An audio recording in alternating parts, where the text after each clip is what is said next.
नमस्कार, मैं वंशिका त्रिपाठी और आप देख रहे हैं न्यूज़ 7 मीडिया। बिग बॉस 18 के घर में एक ही हफ्ते में दो इवेक्शन। जी हाँ, पहले मुस्कान और अब नायरा।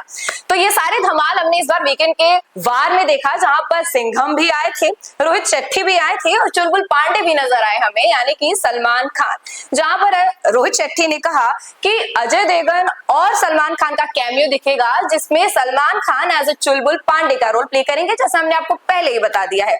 फिर वीकेंड के वार में हमने देखने को मिला कि चाहत की मम्मी और अविनाश की मम्मी आई आमने सामने।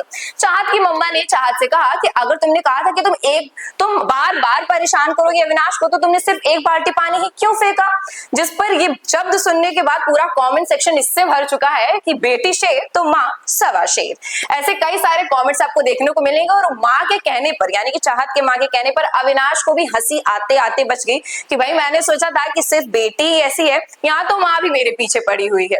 इसके साथ हम आपको ये बता दें कि चुलबुल पांडे यानी कि सलमान खान का कैमियो होने वाला है सिंघम में, जो बात रोहित शेट्टी ने वीकेंड के वार पे बताया।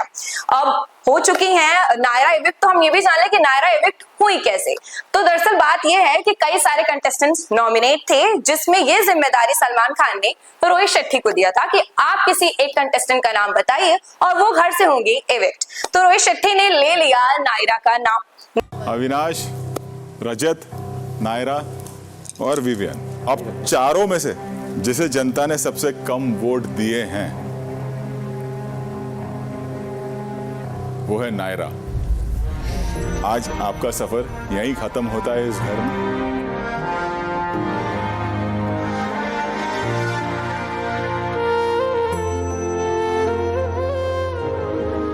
नायरा बहुत ज्यादा ही दुखी थी घर से बेघर होने के बाद। इंटरव्यू के दौरान जब उनसे पूछा गया कि क्या आप इस इविक्शन से खुश हैं, तो भला कौन अपनी इविक्शन से खुश हो सकता है। उन्होंने कहा कि मैं अपने आप को टॉप 5 में, यानी कि हर कंटेस्टेंट अपने आप को फिनाले में देखना चाहता है, लेकिन उन्होंने आगे बढ़ के ये भी कहा कि मेरे अलावा ऐसे कई सारे कंटेस्टेंट हैं जो पहले बाहर निकलना उनके लिए ज्यादा जरूरी था, मतलब वो मेरे से थोड़े कम थे। जैसे कि हम बात करें सारा की और या फिर हम बात करें बग्गा जी की। ये मेरी एविक्शन नहीं है, मैं तो सिर्फ गेम से आउट हुई हूँ, लेकिन लाइफ में मेरी ये शुरुआत है and I am very excited. घर में जाने के पहले वाली नायरा में एक I know what I want to do in this house है।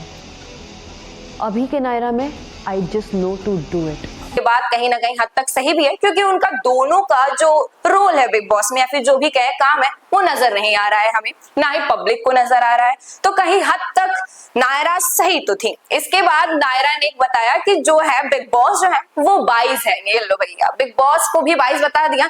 यानी कि मुझे समझ में नहीं आता, कंटेस्टेंट जाते तो है बिग बॉस में, वहां बिग बॉस की खूब तारीफ करेंगे, लेकिन बाहर निकलते ही बिग बॉस ने उसकी साइड ली, बिग बॉस ने इसकी साइड ली, बिग बॉस उसको लेकर 22 ने। ये सारे तमाशे शुरू हो जाते हैं और ये तमाशे शुरू हो जाते तो फिर बंद नहीं होते। फिर अगले एक्ट्रेस और एक्टर्स बिग बॉस में दोबारा नजर आने लगते हैं as a wild card entry. जैसे कि हम बात करें लवकेश कटारिया की ही, लवकेश कटारिया की बिग बॉस में दोबारा एंट्री होने वाली है एज अ वाइल्ड कार्ड। अब आप बताइए कि क्या आप नायरा के इस इविक्शन से खुश हैं, या आप चाहते थे कि वो इस वक्त जाने लायक नहीं थी घर से बेघर, उनकी जगह पे मे बी सारा या बग्गा हो सकते थे। तो हमें कमेंट सेक्शन में जरूर बताइए। देखते रहिए न्यूज़ 7 मीडिया, हर खबर सच के साथ।